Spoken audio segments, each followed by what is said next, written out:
Hi everyone. One of the people I most respect in the world, one of my favorite people, and I thank God I've known him since I was a kid. We went to the Hebrew Academy here in Miami together, and then reconnected at Oxford University, is Israel's former ambassador to the United States, Ron Dermer.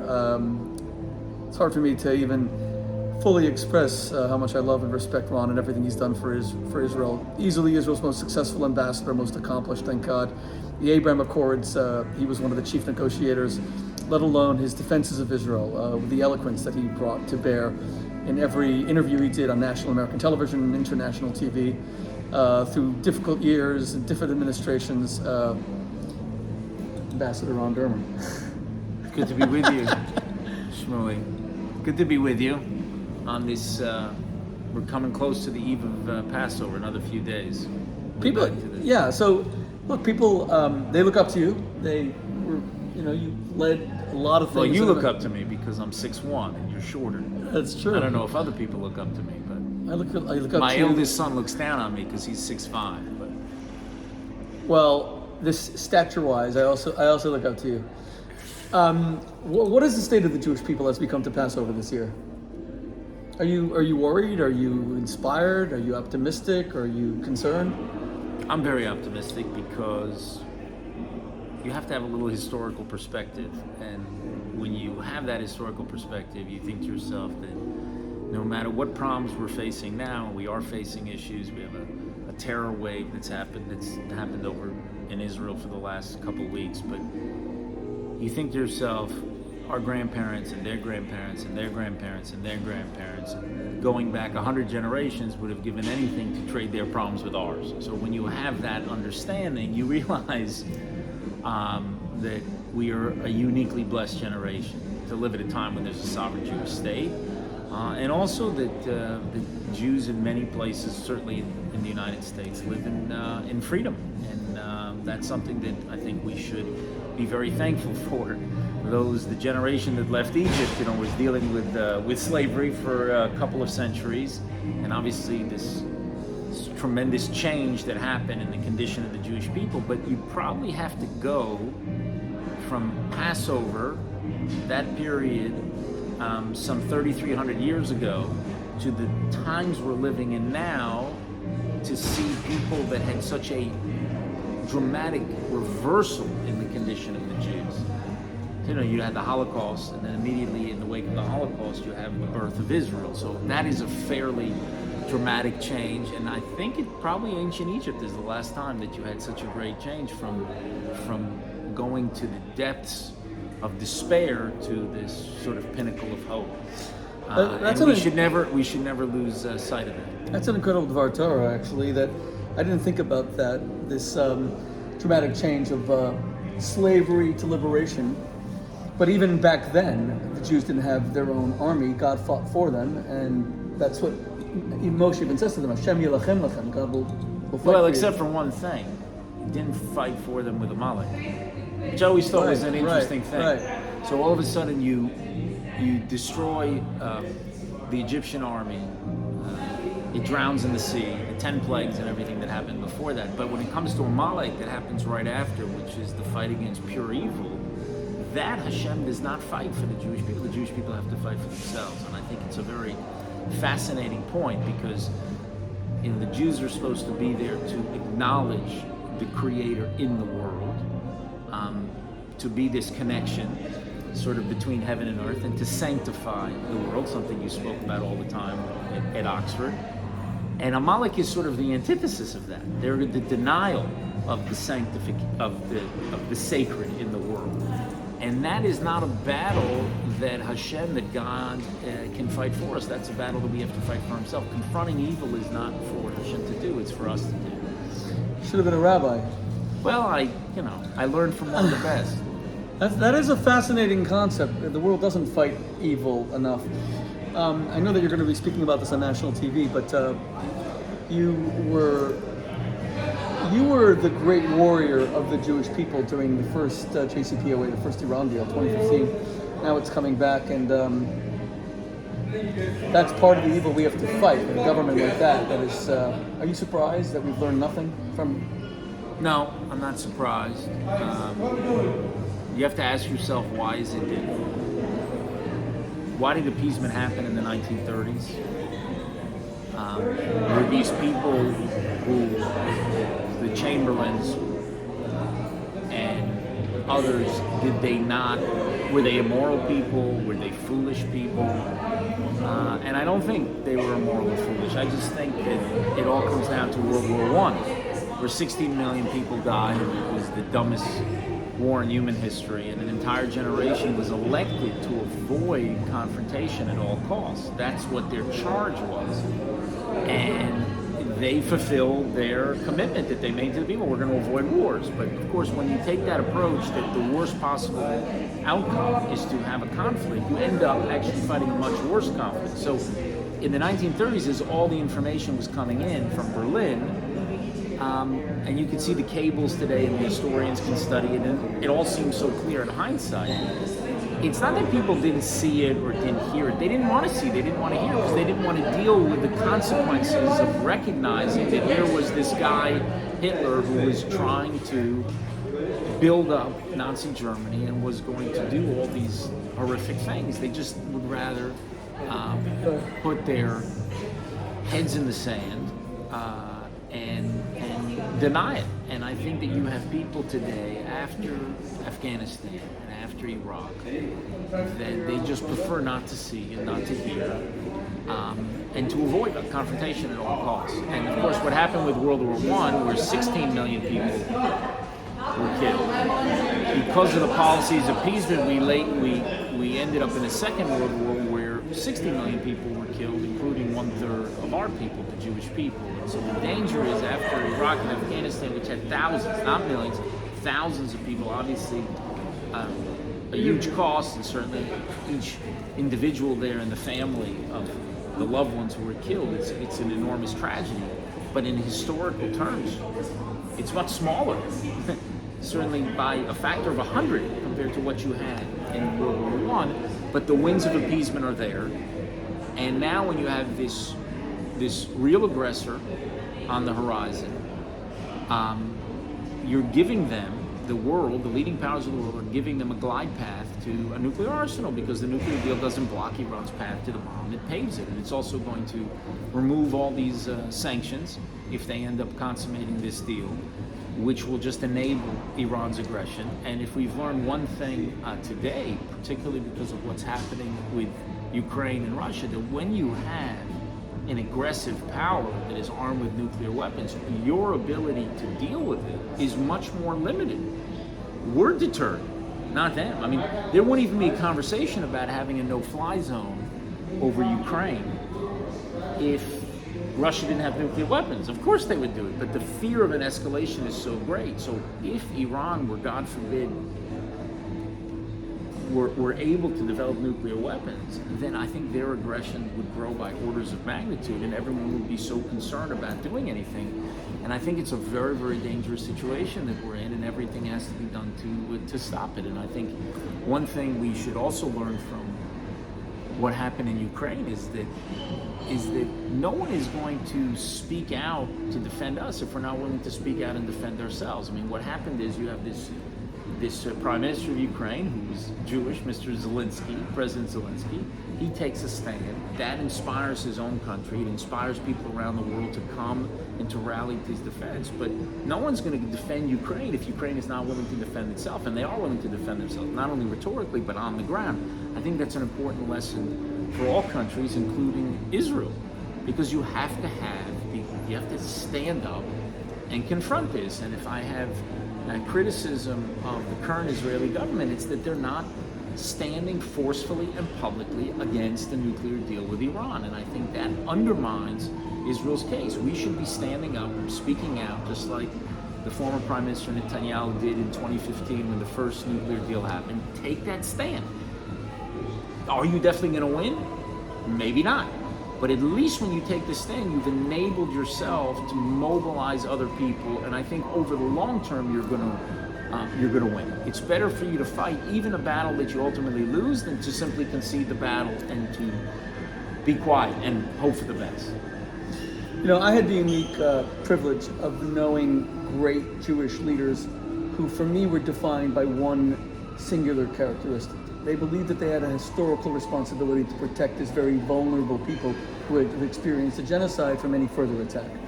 So I knew, Yitzhak Shamir, and I knew Arik Sharon, and I knew Shimon Peres, and I can go through the list of all these great rabbin. But it was getting to know Prime Minister Netanyahu for 30 years. He was always defined by that. And the truth is, Ron, that so are you. The reason why you're saying what you're saying is that in your core, you feel this historic responsibility to protect your people. And God gave you this capacity to do so as the ambassador in 2015 when there was a genocidal threat to the Jewish people. And then, as we say in the Haggadah, that God says, it keeps on arising. So the threat came, you and the Prime Minister fought it. You were an army of two, essentially. You had friends, but you were an army, the two of you had to lead it. You had to lead in the United States, he had to lead it globally. Then President Trump came along and removed the threat, at least temporarily, as it were, by removing the JCPOA, and here we are again. So as someone who feels that deep-seated conviction of protecting your people, how does that make you feel?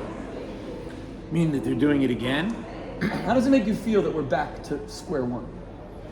You're back to fighting this battle all over again, and you're saying to yourself, wait a second, where's the fight? Yeah, it does. It doesn't surprise me because for the Obama administration and now the Biden administration, and it's essentially the same people who are involved in the negotiations with Iran, this issue has almost become an article of faith. It's almost a religious issue.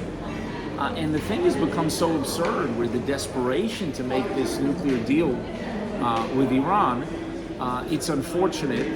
And like we had to fight it then, and I think it should be fought now.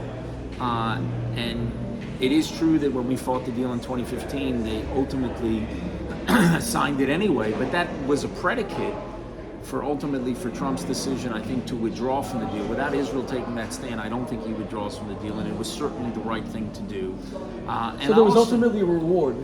There was a positive consequence to the battle that you and the Prime Minister fought in 2015. There were many positive consequences. It was not only that ultimately that led the United States to withdraw from the deal, it also, I think, changed Israel's relations with the Arab world. Right. And I think it helped eventually enable the Abraham Accords that happened. And I must confess, this was not something that I saw ahead of time. Like, to me, the battle was, we are dealing with another Munich. We are dealing with a historic appeasement of the leading powers of the world, of a regime that openly calls and actively works to destroy Israel, seeks also the destruction of our Arab neighbors, and leads chance, not just in death to Israel, but also death to America. So to me, this is a Munich, and we have to fight this, and we have a moral obligation. Certainly the Prime Minister, as the head of the one and only Jewish state, has an obligation to fight it, period. What I didn't expect is how his stand against this deal, how it was going to affect the Arab states. Because what the Arab states saw in the time, they were really in awe of the Prime Minister's decision to fight this agreement. And for them, it was sort of like Israel's declaration of independence from America, because if we are the vassal of Rome, well, they just deal with Rome. You don't have to deal with the vassal. And all of a sudden, Israel was an independent, sovereign country, willing to speak out, even against a matter that was against the wishes and the views of the sitting president. By the way, when Zelensky came just recently, and he did a Zoom speech to all of Congress, and everybody's applauding him, he's speaking against the policy of the sitting president of the United States. President Biden was against enforcing a no-fly zone. Zelensky knew that.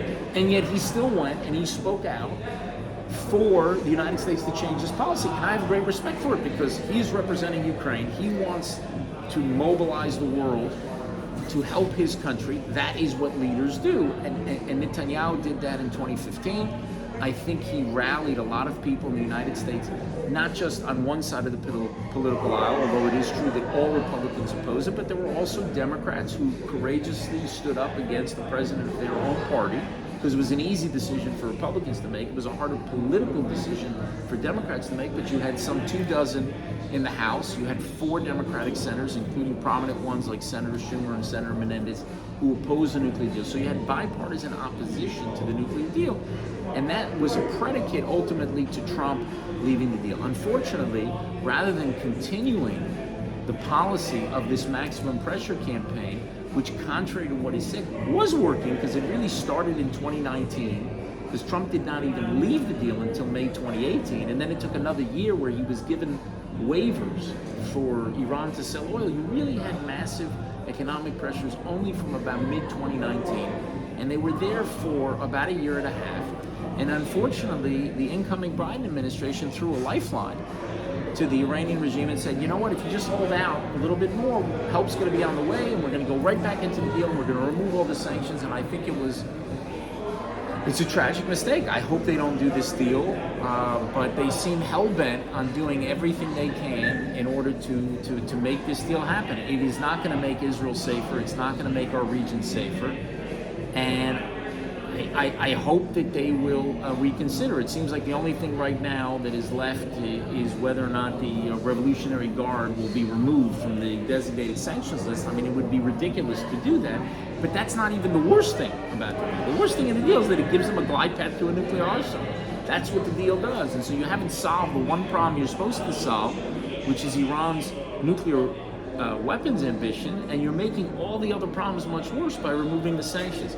So it makes no sense. It didn't make sense in 2015. It doesn't make sense now.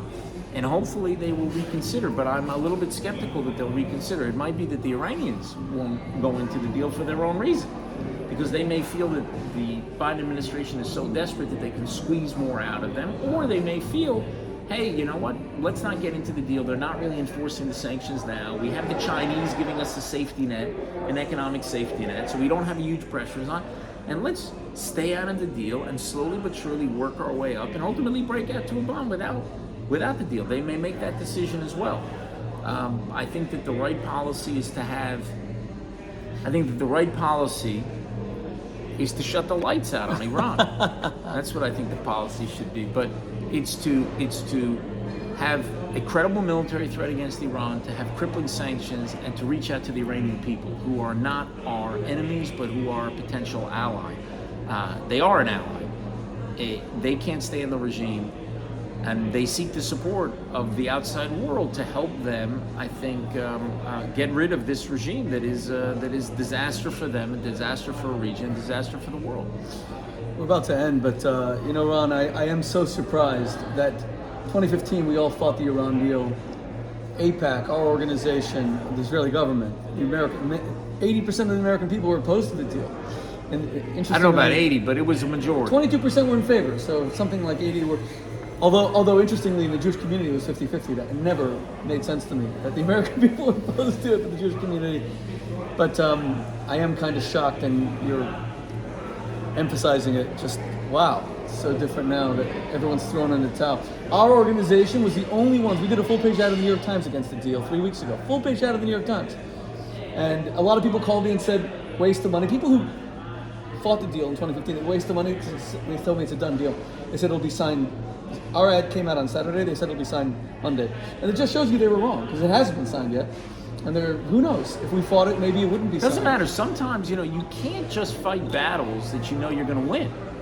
I think it was Churchill who said, nations who fight and lose rise again. But nations who surrender are finished.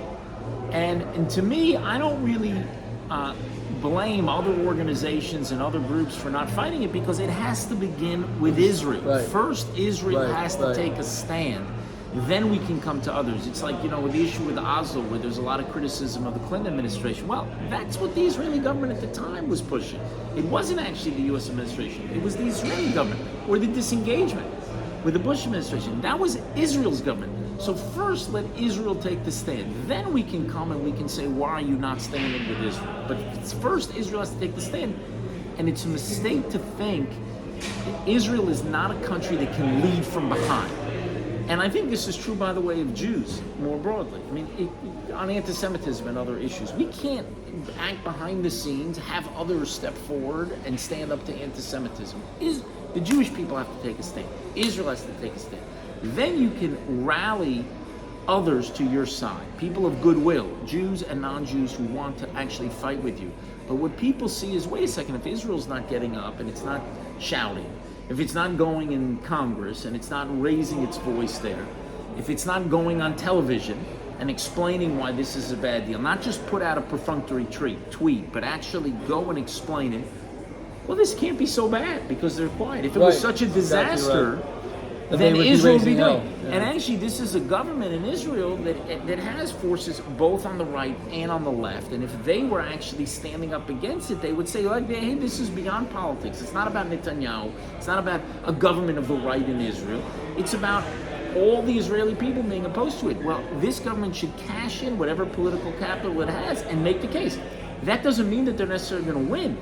But to not fight, to not make the case, this is something to me that I think is unconscionable and is a big mistake, because that's not how it works.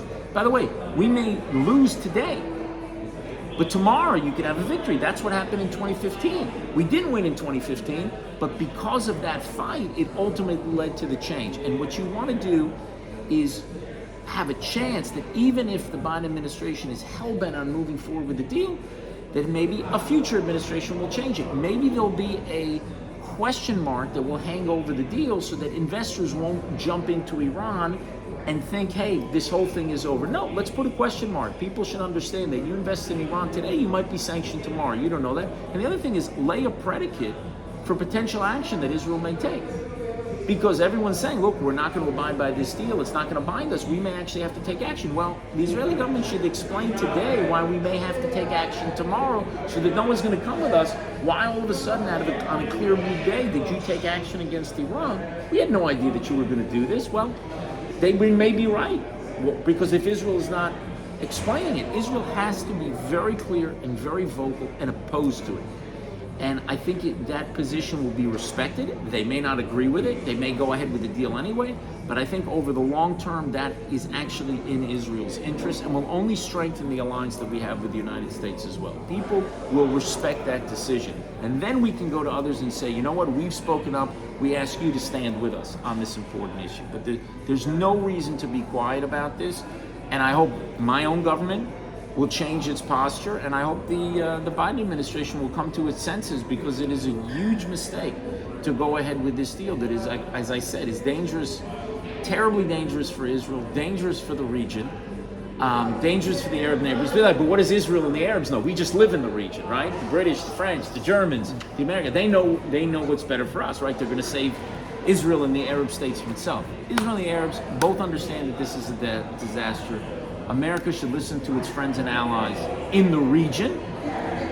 Should walk away from this very bad deal, strengthen the pressure against Iran, hold that line, put a credible military threat, and reach out to the Iranian people. That's the alternative. I want to do one final thing. Yeah. Thank you for being with us.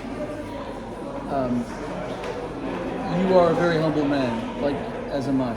You're genuinely humble. Ron, you were the principal negotiator for Israel in the Abraham Accords, because it was during COVID. There was no travel. And I was in Dubai. I've seen the miracle of the Abraham Accords. But you're so close to Prime Minister Netanyahu, someone you and I love and cherish, that you never really talked about your own role. You always ascribe everything to the Prime Minister, which I respect very much. But you were the guy that negotiated. But my ability to function was that I was seen as being very close to him and being an envoy that could speak for the Prime Minister and to the Prime Minister. And there were very few people who were even aware of the Abraham Accords when it happened. A handful. Actually, I think a total maybe of 4 people in Israel who knew about it maybe 24 hours before.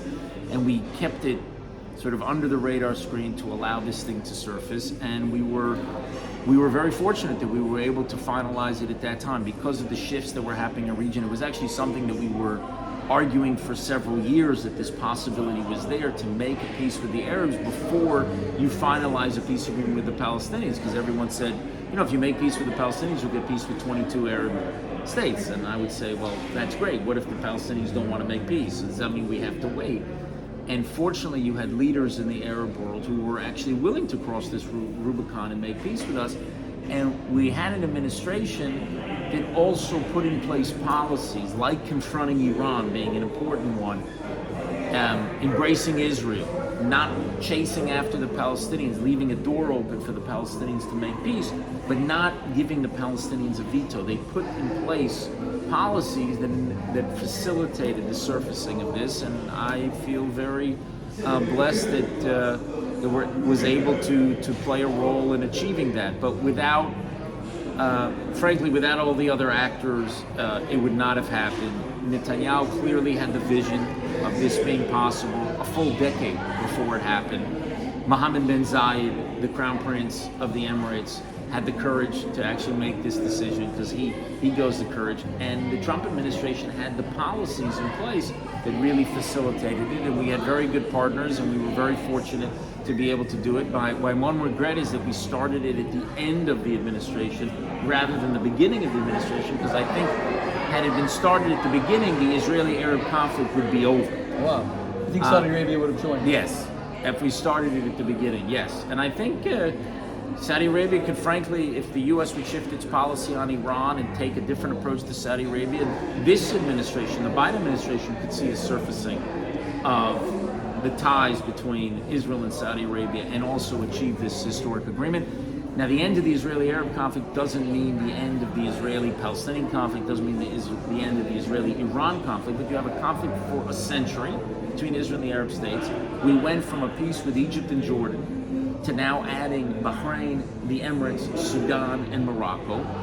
I think Saudi Arabia, once that peace is in place, you're then on the other side of the mountain when it comes to the Israeli-Arab conflict. And the hope would be that that peace and a broader peace between Israel and the Arab world could then enable more moderate elements among the Palestinians to emerge, because the radical ones will be undermined, because they won't have this idea that the Arab world and the Muslim world will all of a sudden, the cavalry will come in and help them destroy Israel. Well, if they're in peace with Israel, these Arab states and other Muslim countries as well, then maybe that will empower those forces within Palestinian society that would like to reach some sort of a compromise and some sort of historic peace. But I have to disagree with you. I think what you and the Prime Minister achieved is much bigger than the peace with Jordan and the Camp David Accords, because that was a very cold peace. There was never real interaction between the populations. But I was in the UAE, I was in Dubai, I was in Abu Dhabi, and I just couldn't believe it's totally unlike. It's different, but it's not. There's real appreciation. Right, but that's Israelis because are traveling there. I walked around with a yarmulke. Can I walk around with a yarmulke and Tzitzis and Amman? I'm not going to really attempt it, although I've been to Jordan.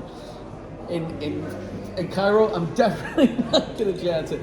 But in Dubai, you were our student president at Oxford. One of our other student leaders, Ross Creel, helped build a Jewish community there. He runs a shul in a hotel that's pretty like this one, and it's the respect that's shown to the Jewish community is incredible. I felt nothing but acceptance as I walked through the yarmulke and tzitzis everywhere. So what you guys achieved with the Abraham Accords, it's a different kind of peace. I agree with you.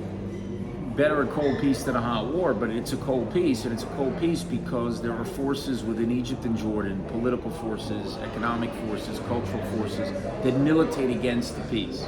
And so if an Egyptian businessman would go to Tel Aviv and buy an Israeli startup company 3 years ago, 5 years ago, maybe even today, and then they go back to Cairo, their house might be burned down. And if an intellectual from Amman would go to a writer's symposium in Jerusalem and then write about it in some flattering way in a paper in Amman, he may never publish again, because you have all those forces in those societies militating against a deeper peace, a peace not just between governments, but between peoples. You have it from the top down, but you don't have it from the bottom up.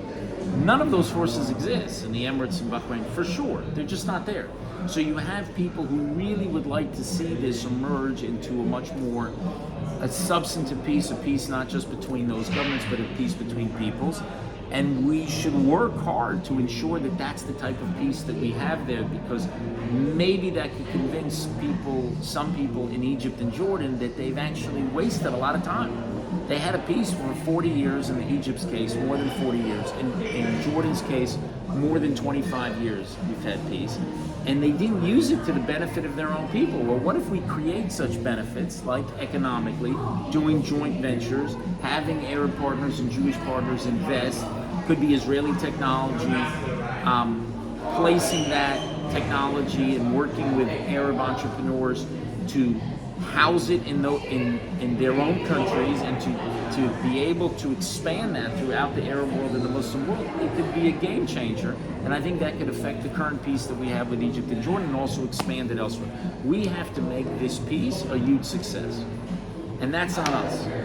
And it requires thinking about the peace in a different way. And the good news is the people there want such a peace. They want a mutually beneficial peace, not just something you sign between two governments and then all of a sudden you'll see each other, once every 6 months, but it's cold and you keep their distance. I think there is a desire to make such a peace, and we should do it. And a lot of that onus is going to be on us to try to build such a peace from the ground up and not just from the top down. You played it's a historic role already, thank God, with the peace, the Abraham Accords, but you'll continue to. Ron, God bless you in every way. It's so good to see you. Good to see you. Speaking out for the Jewish people. Chag Kasher and Israel. Sameach. Chag Kasher Sameach as well. Okay.